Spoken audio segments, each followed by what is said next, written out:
I want to thank you so much for letting me come here and speak today.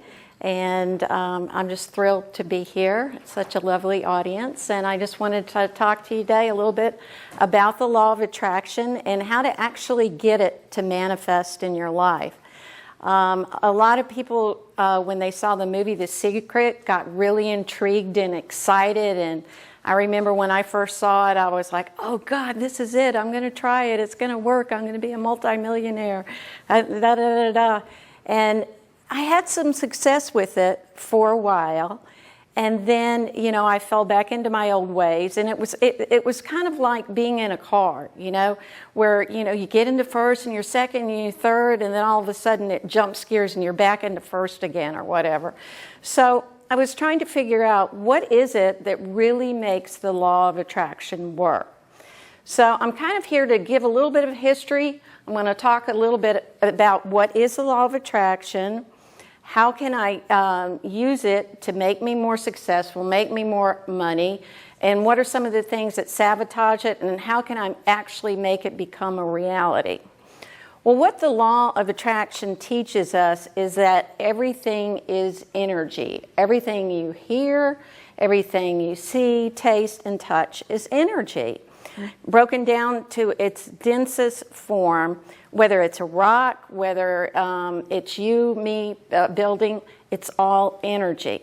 And the way that the law of attraction works is your brain is both a transmitter and a receiver of energy. So every time you think a thought, every time you have a strong emotion, those thoughts go out into the universe. They're actually real. This has been proven scientifically that your thoughts affect reality, even down to the quantum physics level, where the actual person that was putting on a test influences the outcome. So when you think about that, it's kind of scary because it's like, oh, I better not think that too long or whatever. So really, to be successful with the law of attraction, you need to learn how to focus your thoughts. So when your thoughts go out as transmitting a thought or a focus, then it attracts like-minded thoughts. And the way that this works is, let me use an illustration here for you to think of it. Think of it like a bicycle wheel, okay? And you are the hub of the bicycle wheel. And every time you think a thought, think of the spokes just kind of shooting out, shooting out. And the one that has the most focus or the most strength, whether it's, oh my God, I don't have enough to pay bills. Well, that's going to happen if you keep saying that. Where you really want is abundance. I have more than enough to meet all of my requirements. So your job is not to turn the thought off. It's to change the frequency of the thought and change it into what you want. Because what you want wants you. We live in a universe with a loving, intelligent consciousness. Whether you call it thought, whether you call it God, whatever you call it, that wants your success. It wants your happiness. It wants you to be successful. So as you're this bicycle or you're this wheel, everything already exists. Your perfect home, your perfect job, your soulmate, you're being thin, opening the restaurant, whatever it is, it already exists. What your job is to focus your orientation in time and space, which is an illusion, and focus on that possibility. Keep focusing on that possibility. I think if you had to use one person to sum up the law of attraction, it would be Earl Nightingale. And I'm sure a lot of you, I'm not going to tell you how old I am, but have listened to a lot of the Nightingale Conan tapes. And one of his best talks was called The Strangest Secret. And that is, you become what you think about most of the time. Whoa. But that's really it. It's it. It's what you think of yourself is becoming. That is what you will become. And In order to bring this back even further, let's go back to the Industrial Revolution, where Andrew Carnegie was. Andrew Carnegie was the richest man of his time, the founder of U.S. Steel. And he decided after a while that he wanted to find out what was it that actually made all these people successful and wealthy. Did they have similar traits? What is it that they did differently than what I do or you do? And so he thought, I know what I'm going to do. I'm going to commission a study to actually find out what these successful and wealthy people do. And so he hooked up with a guy called Napoleon Hill. Now, Napoleon Hill gladly agreed to interview, and what most people don't know is he interviewed over 500 successful people. And there were volumes and volumes and volumes of material from all of this. And it could fill up floor to ceiling all the way across this room. And when he finally got all the information together, his first attempt at a book, it was actually that thick. And the publishers were saying, no, you gotta condense that a little bit. Well, really, the best that he could do was the Law of Success in 16 lessons, and that still exists today. It's volume 1 and volume 2. But what happened over time is a lot of the successful people that he interviewed said, no, we don't want this information going out to the public, because if everybody knows our secrets, then what are we going to do? And there won't be enough to go around for all of us. And I think the worst person of all was one of the richest people of all to try to suppress this information was Henry Ford. And he said, if this information gets out and these people find out how to really use the law of success, who's going to work in my factories? So what Henry Ford did, and is rumored to do, I should say, is he bought up all the books of the time. He destroyed a lot of them and came up with a watered-down version of what you know is today called Think and Grow Rich. And that still has a lot of good things in it, and it's probably one of my favorite things to read. But there's tons of books out there on the law of attraction.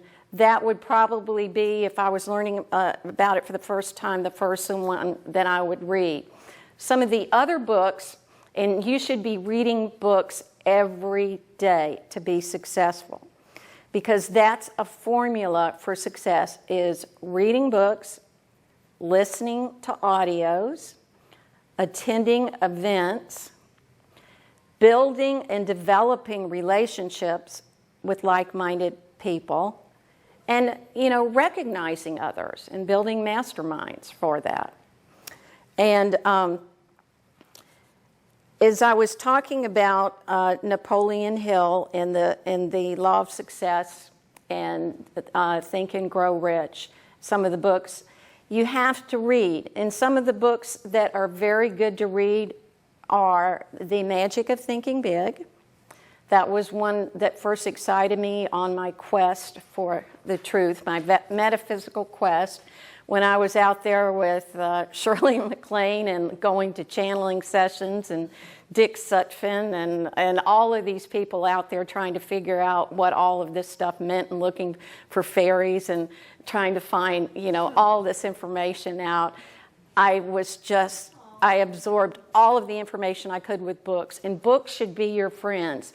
You should read something every single day. It's like, you don't say, well, I ate once, I might try that again in a couple of days. No, your mind works the same as your body does. So you constantly, even if you've read the same book before, you need to feed your mind, because every time you read a book, you are a different person. You're vibrating differently. You're in a new unit of time. So that's how the universe speaks to you. A lot of times is through books, through audios, through other people, if you're open to allowing that and to receiving that. But the most important thing, and I think some of our speakers have talked about this today, is you have to know what you want. And I think that's hard for some people because it's like, well, let's see, I want a new home, but I want a soulmate, and I want a new job. Oh, wait a minute, and I want this, and I want that. And they're not actually focusing on one thing at a time. And that's very good to know everything that you want. But the first thing you have to figure out is what you don't want. So, for example, if you were going to program your soulmate, the way to do that is not, well, I don't want somebody that smokes, and I don't want somebody that drinks, and I don't want somebody that doesn't eat good food, and somebody that doesn't listen to what I say. Or, no. You don't do it that way. You say, I want somebody that eats healthy foods and enjoys good food and loves the same things that I do and treats me with respect. So that's how you tell the universe what you want, is by talking in those terms. And then once you define your dream, and the easiest way to do that is by doing an exercise, if everybody is ready to do an exercise here with me. And you can do this on a piece of paper, or you could do it in your mind, okay? And this is what I want you to do. If money was not an object, if you won the lottery 5 times over, and your fairy godmother came in and said she could grant you any wish you want, what would you do? What would you have? Who would you be? Who would you become? Remember the magic that you had when you were a child. For you guys that you said, I'm going to be a race car driver when I grow up, and the girls that said, I'm going to be a movie star. Think about what it is that you want and let your imagination go wild. And I'm going to let you guys do that for just a few minutes.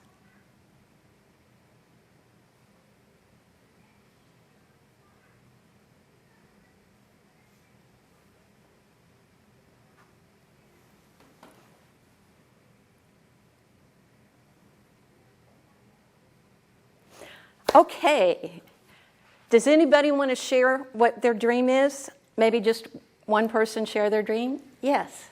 I would like to be a youth counselor. Great, great. Anybody else? Anybody want to make $1 million? So the key is you have to know what you want. And the best way to do that is to set aside time where you can take 5 or 10 minutes and just write. Pretend somebody just handed you a check for the lottery, $110 million. And it doesn't necessarily have to be material things. It can be things like, you know, you said maybe it could be a program to help troubled teenagers, or maybe it could be to write a book to reach out to help people. Whatever it is that you want, do that. And then after you've done that, try to make sense of your writing after you've looked at, you know, your fur coat and your Rolex watch and whatever it is that you've written down, and make it about 5 things. And then finally, break it down to one thing. And then the way that you add fuel to that is, of course, by putting it together as an affirmation, adding emotion to it, visualizing it, and seeing it as real as though it's already happened.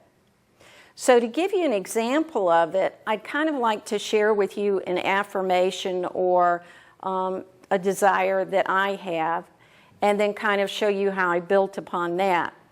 My affirmation is that I make $50,000 a month in residual income. You know, that's kind of a sweet thing. But then what I did is I wanted to take everything else that I wanted in my life and put it into an affirmation that I say every day. And this is something that I say first thing when I get up in the morning, if I remember to do it at lunch, and then right before I go to bed. And I'll just go through the affirmation, and then while I'm doing it, you can think a little bit about some of the things that you might like to incorporate as affirmations in your life. And hopefully I'll remember all of it. Okay. And I'm going to do this a little over dramatic because I want to show putting emotion in it. Okay. I make enormous amounts of money. I have the freedom to do anything I want. I am rich, financially independent, in a business that gives me $50,000 a month in residual income. I have a lot of positive cash flow. I can travel anywhere in the world, anytime I want. I give thanks that the universe put this fantastic opportunity in my lap. This makes me feel financially secure, powerful, confident, and completely fulfilled. I am so happy, healthy, and affluent. I always succeed in everything I do. In fact, I'm a perpetual money-making machine. Money comes to me in ways expected and unexpected, and it comes to me easily and quickly now. And it is so, it is so, it is so. Okay, so that's kind of the idea that I have, and that's the fun that you can have in telling the universe, because it wants to respond. And as you do that, the next step to doing that with the affirmation is you have to put it in your mind visually. The best way to do that is with pictures, especially if you're a picture person. Go through the catalogs, cut out the pictures, put it on a vision board. The way that I did it was I just cut out pictures, things that appealed to me. And usually I would do it where it's not exactly someone's face. In other words, like there's a girl laying on a hammock. She's got a great body, but her you can't see her face or something like that. It's better that way. Or you can just cut out your face, okay, and put it on the model. And I do have to tell you a quick story on this. This was just really, really something. I got, of course, this gorgeous swimsuit model, body to die for, cut out the head, and put it on my mirror in my bathroom. And my daughter walks in there and goes, "Mom, that's just too weird. What are you doing?" And I go, "That's what I'm going to become like." And she's like, "Okay." And so it just so happened that within a couple of weeks, my husband had been to the doctor, and they said, "You need to lose some weight." And the doctor gave him the South Beach diet. Well, I had to learn how to cook the South Beach diet, which was very good. And I cooked it. And then one day I started noticing my clothes were getting looser, Didn't think much of it until somebody said, "Are you losing weight?" And then one day I happened to looking in the mirror, and I said, And I did the little pose that, she did. And of course I sucked in a lot too, I go, "I almost look like her, yay!" So, that's the power of the subconscious mind. So have fun with that. And you can do it while you're watching TV. That's the great part. What I do is I usually take just a piece of construction paper, because it's kind of hard to work with a big poster board. And you can just start with one category, whether it's food, whether it's health, whether it's love, whatever it is. And then you start gluing pictures on that. And then you take it and you put it on the poster board. So you have like different things. And that way, as soon as you get your goal, you can take it down and you can put your Lexus or your Porsche or your Rolex or your soulmate right back up there to do it. Another thing people have often asked me is, well, when you have a goal, does it have to be specific, or can it be general, or what if you just want a feeling? And I'm like, yes, yes, yes. And the way, it's generally, if there's a lot of them out there, you should be specific. In other words, like if it's a car.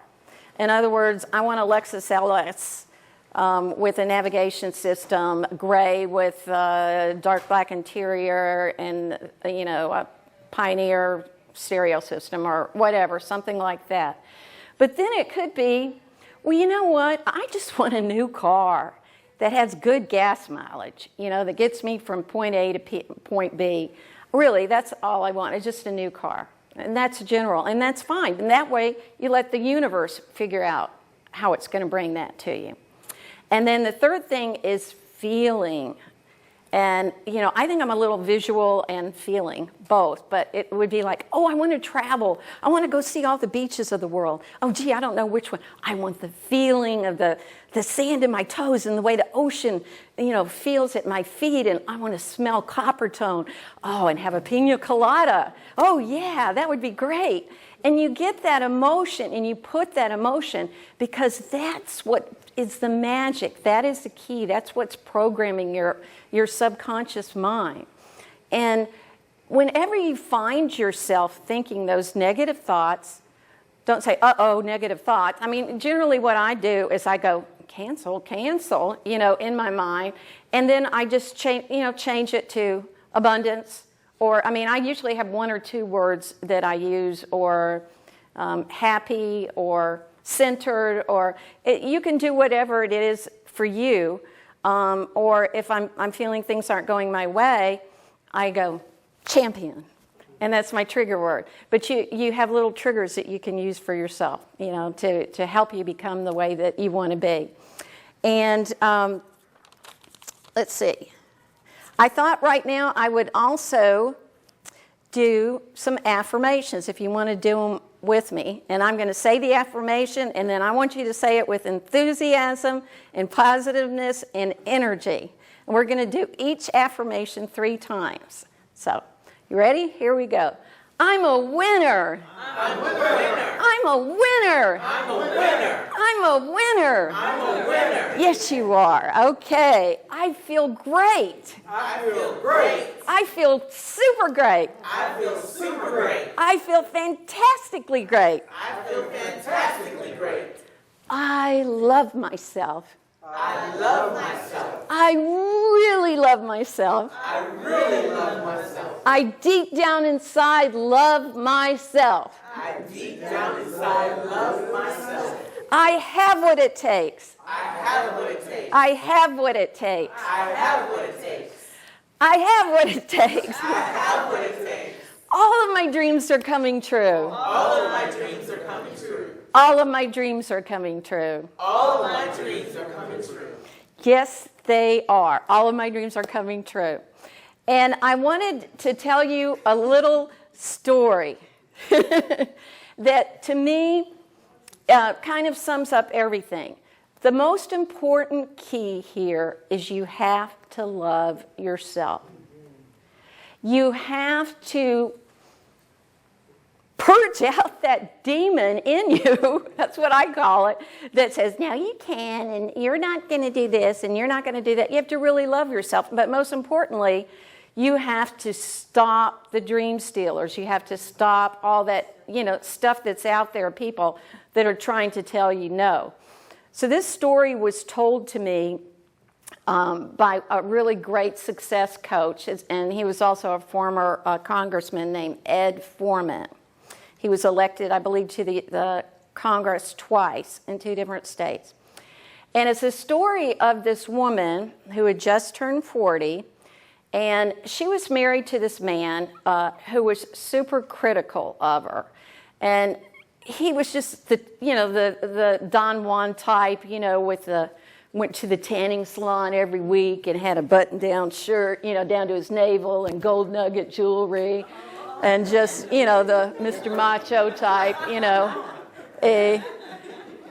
And he was always putting her down. And she was like, she was trying to be positive and everything. And as soon as she'd get up, he would say something negative to her.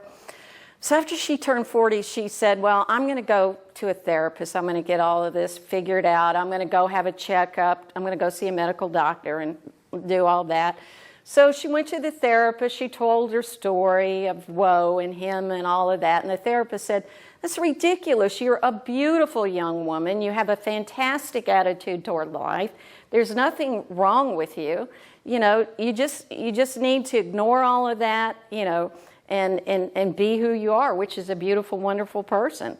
So then she went to the doctor for a checkup. She was 40. He looked at everything and he said, man, you are in great shape. He said, in fact, I've never seen anyone as good a shape as you. He said, in fact, you have the breast of a 20-year-old. She was like, wow, So she gets home and she goes in her room. She changes. She's completely naked. She's standing in front of the mirror, kind of just looking at herself, Well, then the door opens and it's her husband. He starts laughing. He goes, what are you doing? She goes, I'm just admiring myself.